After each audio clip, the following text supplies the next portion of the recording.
Hey everybody, what's up, real progressives? How are you guys doing today? Happy Sunday. We hit a new milestone today, 90,000 followers. All because of you guys. All because of the passion and people just starving for something different. People are starving for a change. People are starving for someone and somebody to go up against the status quo. That's what this is all about. That is what actually helped Trump get to where he is. That's what helped Trump rise. And a bit of racism, make no mistake about it. But it's not all just that. It's people sick and tired of the same old politics. It's what has helped Trump rise to where he is. And again, I say this over. Sorry, I lost you guys for a second. But we all oppose Donald Trump.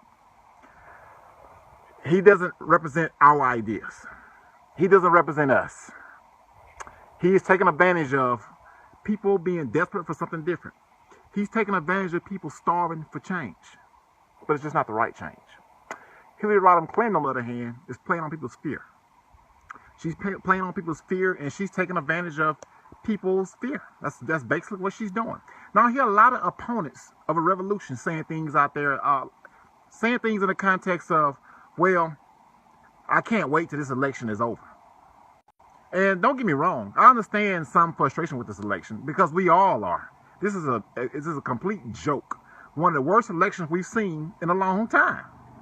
I get that.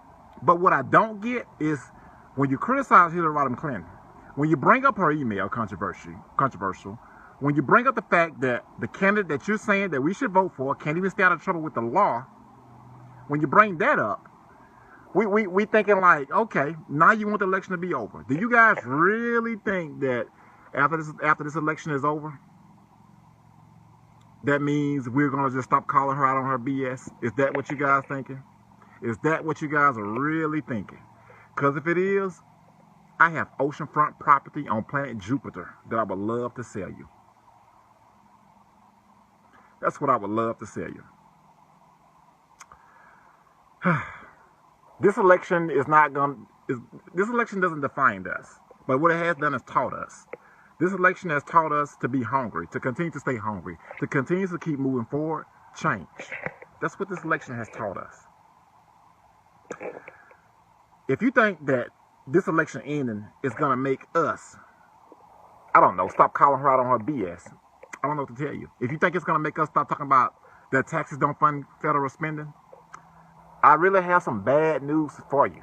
I mean, I have some very, very bad news. Because this doesn't stop here. This is only the beginning. This is the beginning. We're playing chess here, not checkers. Our number one goal, is we're going to try to win the election. We in this to win. We in this to try to make Jill win. But don't get me wrong. We're playing chess, not checkers.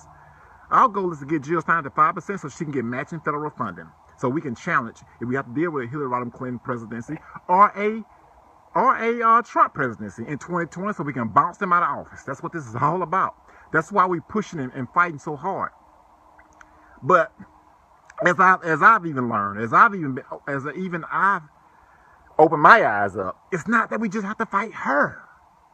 That would be one thing if we had just to fight her.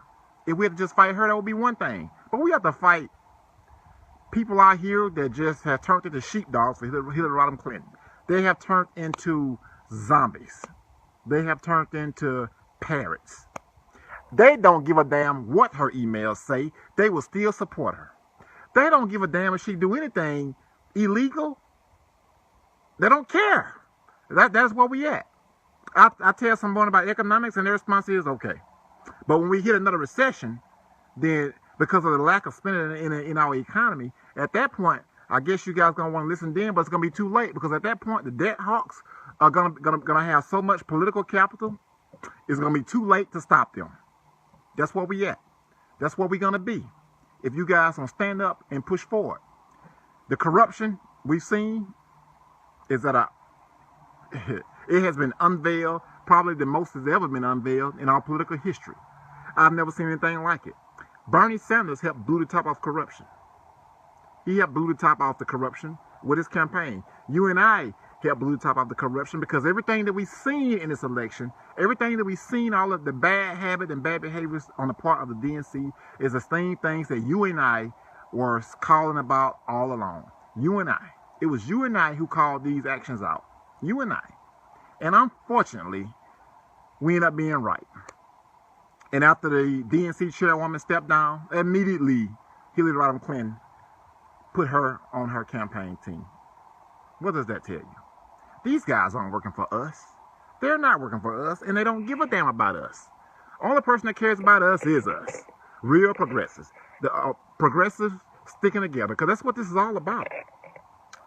This is what this is all about. And I got to keep coming back around to this because you guys know where I'm going with this, but economics is king.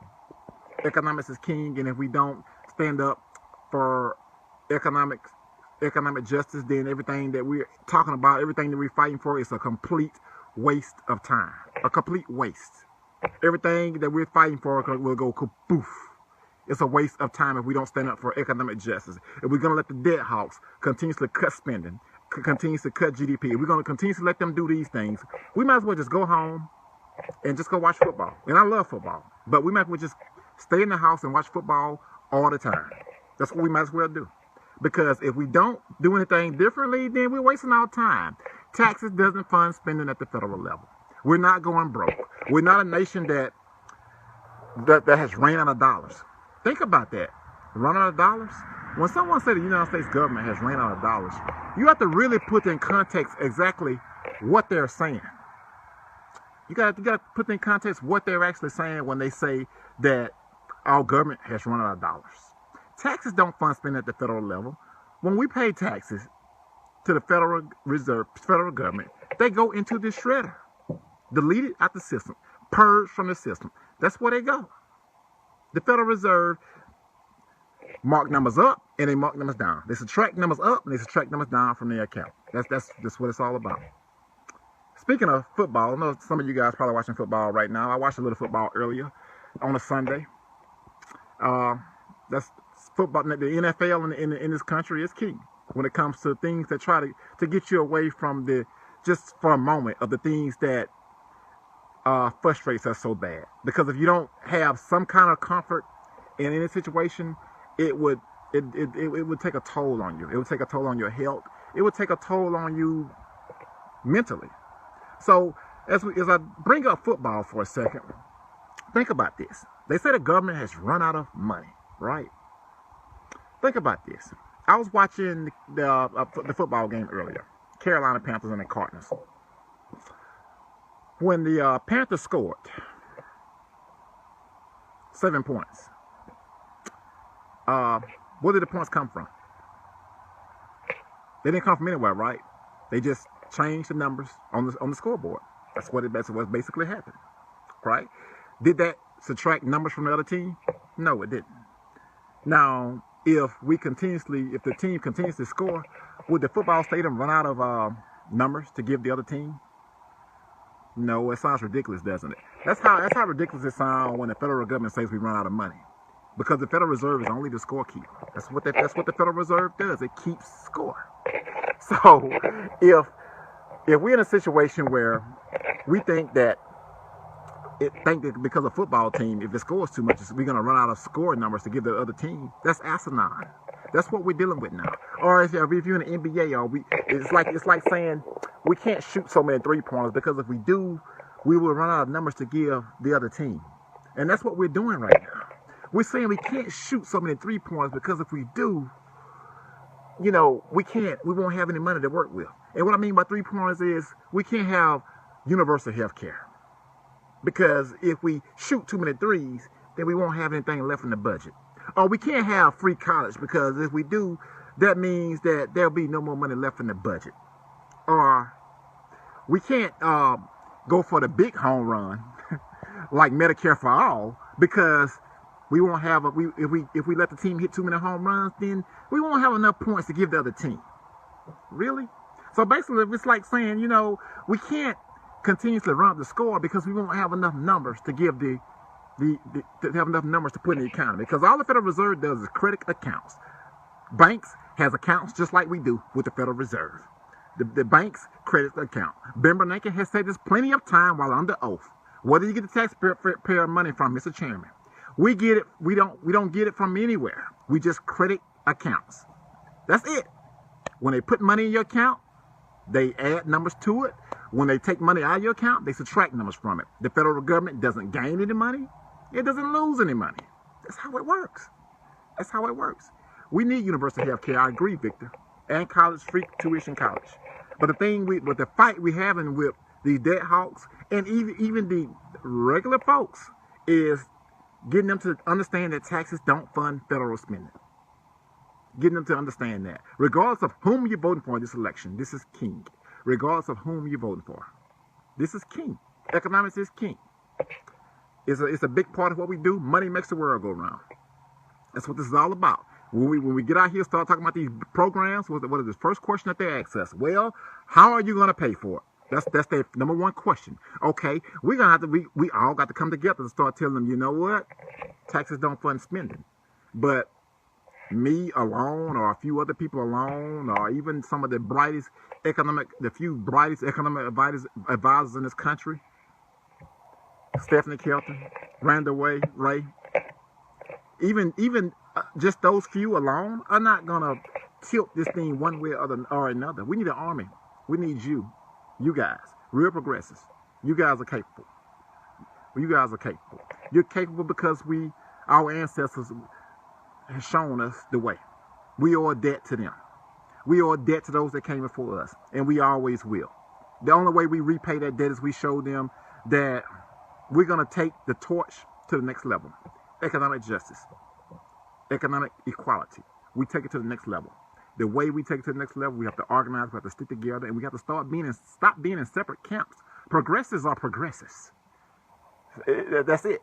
Progressives are progressives. We don't have to compete with each other. We want the same things. Now, anyone that out here talking about uniting with libertarians, they're not a progressive. So they're not one of us.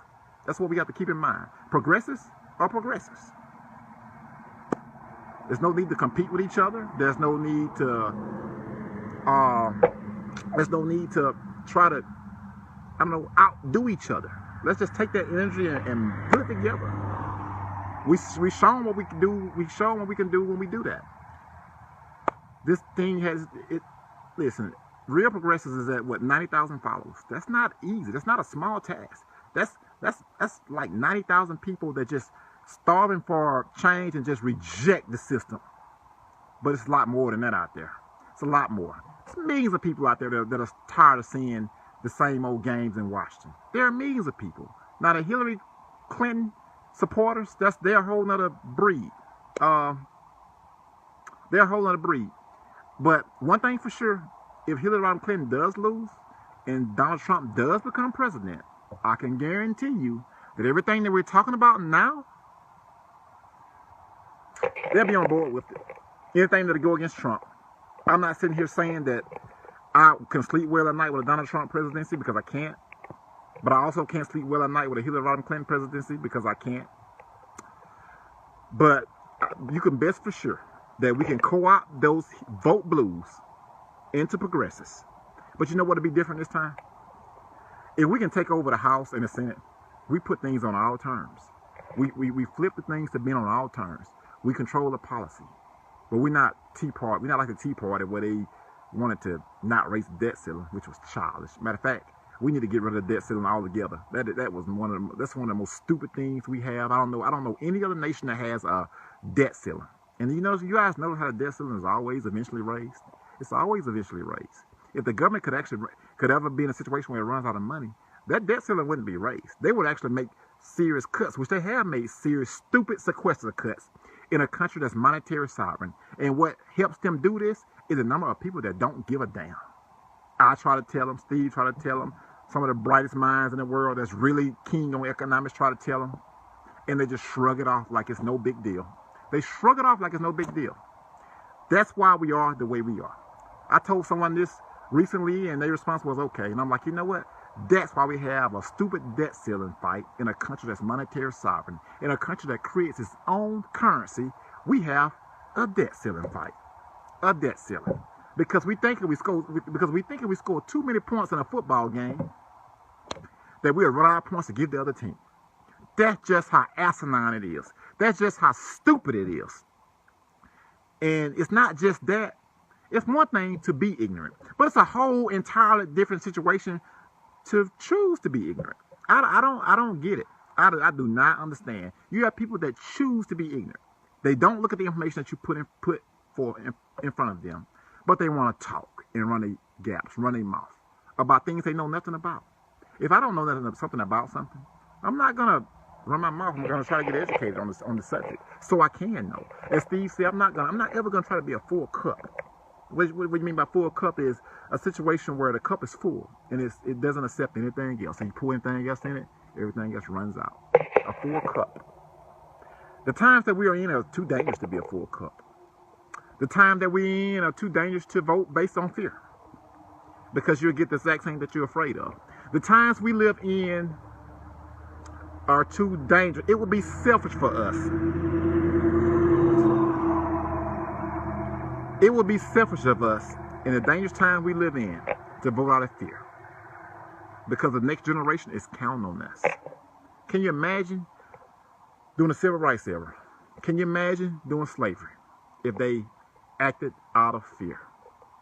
What would happen? If they never stood up for the things that they believe in, number one, this southern black kid right here from Alabama wouldn't be in front of you talking about the political process. Because number one, I wouldn't be able to read, wouldn't know anything about the political process. I wouldn't even be allowed to vote in the first place. So let's get that. Let's first establish that. If they never challenged the system, if America was never challenged, slavery would still exist, and the civil rights bill would be a pipe dream, a complete pipe dream. That's why I'm trying to get the Hill bots to understand. Stop thinking that because someone wants to challenge something that's in place that doesn't work for us, that doesn't even work for you, that something is wrong with going against that system. That system needs to be challenged. It needs to be burned to the ground. What I mean by burned to the ground, I mean in a non-violent, peaceful way. Peaceful protest. Voting. Stand up for your values. Voting for the things that you actually believe in other than fear. Not campaigns based on fear, but campaigns based on ideas. If the only reason you got to tell me that I should vote for Hillary Clinton is but Trump, I'm not interested in it. But Trump is not an economic plan.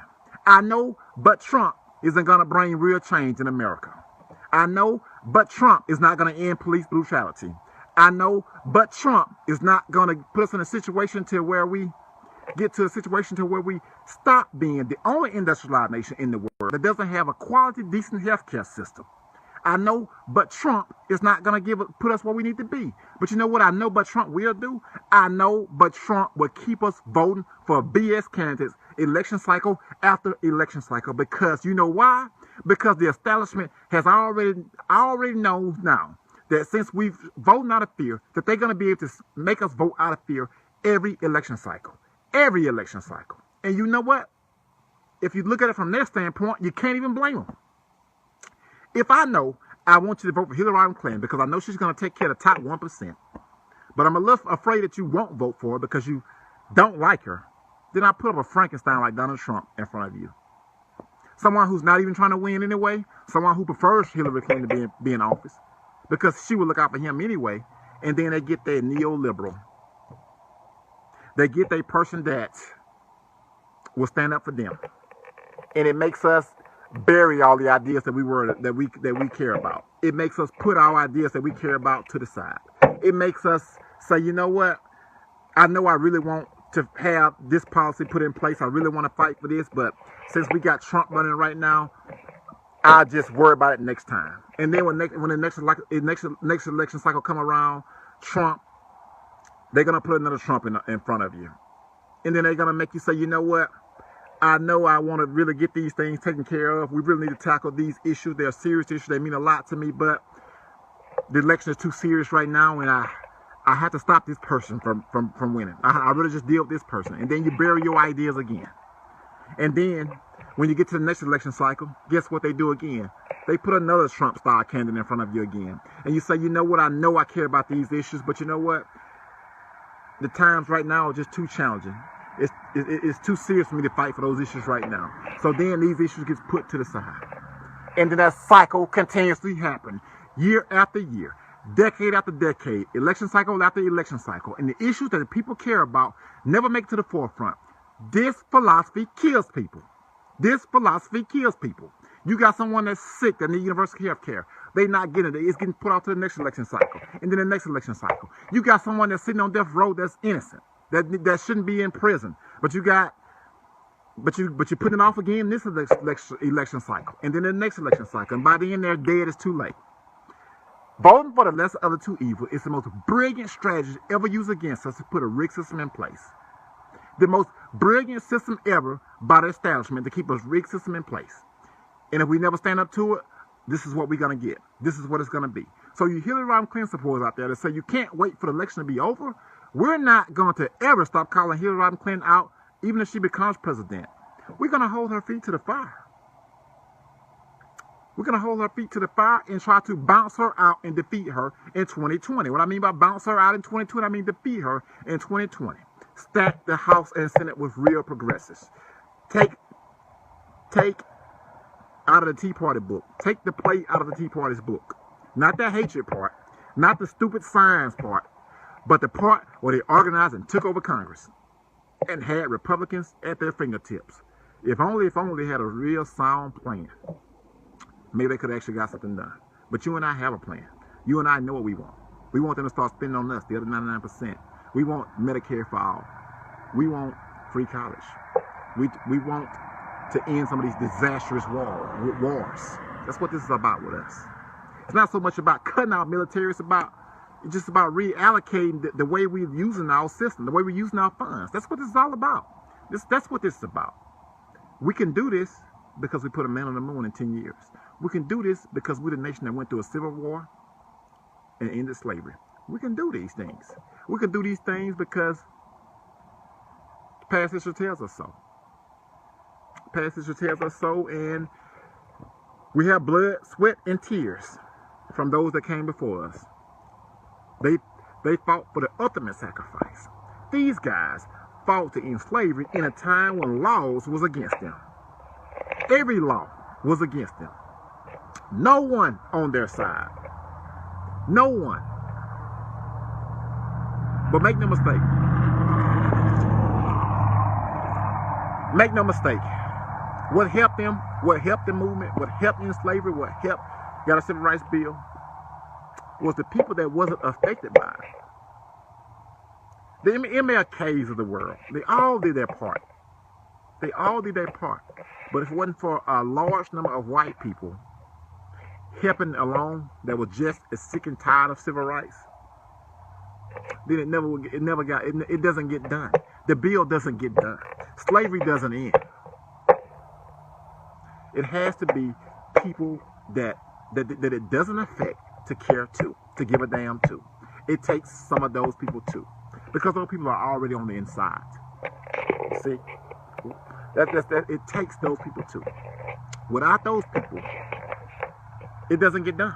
I don't know how to put it any plainer and clearer than that. The bill does not get done without a great number of people helping. And that's what it takes. It all takes us being a part of something bigger than ourselves. And being a part of something bigger than yourself is how real change happens. That's how real change happens. No, Desmond. There's no bring Bernie back. There is a progressive that's running though. Jill Stein. Bernie Sanders has made his choice. Senator Bernie Sanders has endorsed Hillary Clinton. Okay? For whatever reason he done that, we can't continuously hold on to someone that's no longer running. Just recently, I shared a video in a group. I won't name the name of the group. But they said, Kendall, Green Party stuff is not, it's not welcome here, basically. And I said, okay, well, just be sure to remove me from the group, just to make sure that I don't share in the group again by accident. And they said, well, I'm sorry to hear you go, but we're committed to Bernie. And I'm thinking, well, Bernie's no longer in the race. And your write-in vote is not going to count. And they said, well, Kendall, you're wrong. We have this so-called Deny 270 plan. And I almost threw up. Deny 270. We already have 2 opponents in this race. Well, 3. Well, we have 4, actually. We have Hillary Clinton. We have Donald Trump. We have the establishment. And we have the Hillary Clinton parrots. I didn't think that we was going to have the former Bernie Sanders supporters too. I'm more pissed off at them than I am any Hillary supporter. You guys are destroying progress as we speak. You're giving your vote to someone who's not even in the race anymore.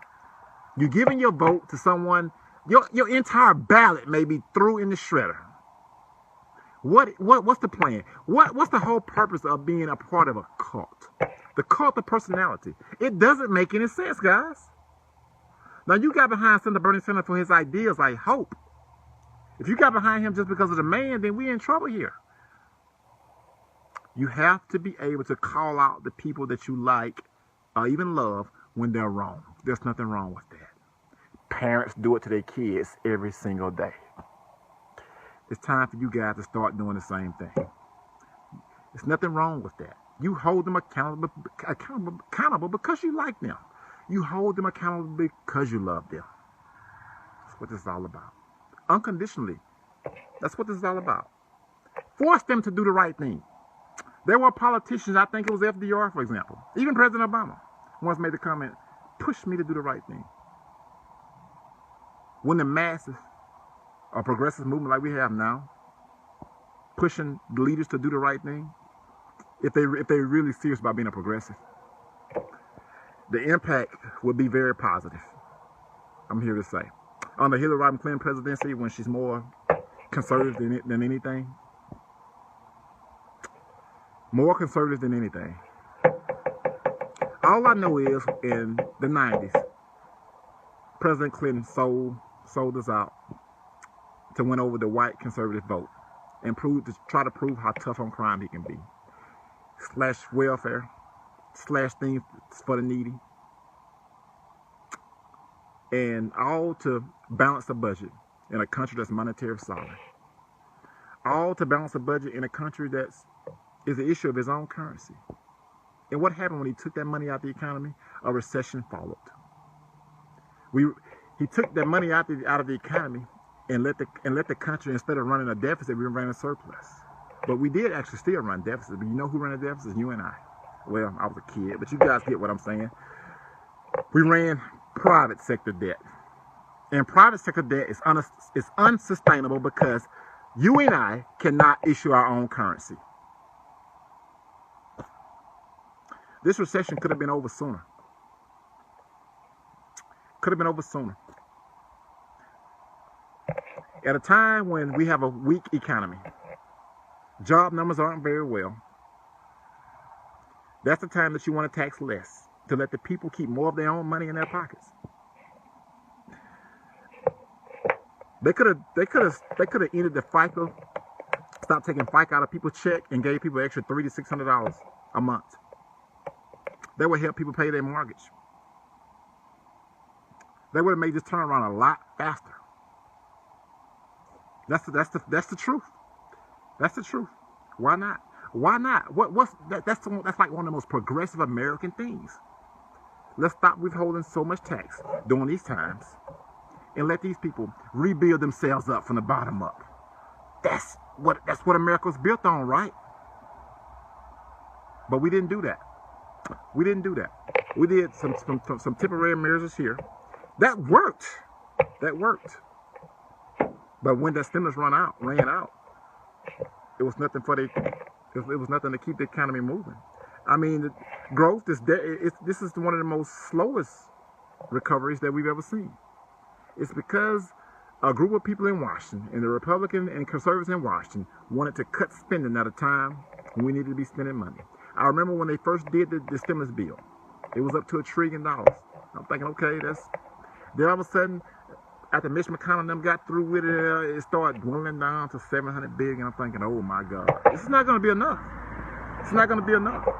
And what you do in situations like that, as the economy is collapsing, you don't necessarily have time to argue against what they gave you. You got to hurry and put a recovery in place fast.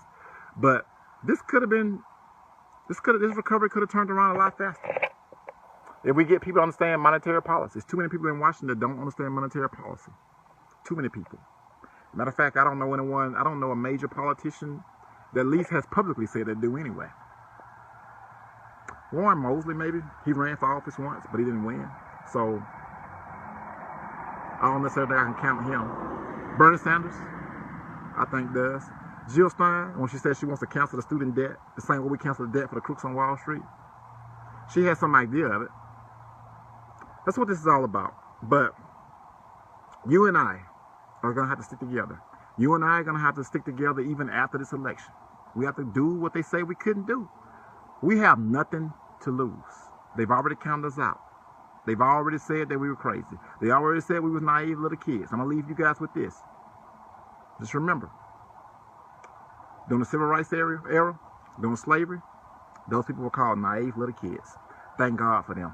I love being called naive little kids. Thanks, guys. Have a nice day. Peace, and I'm out.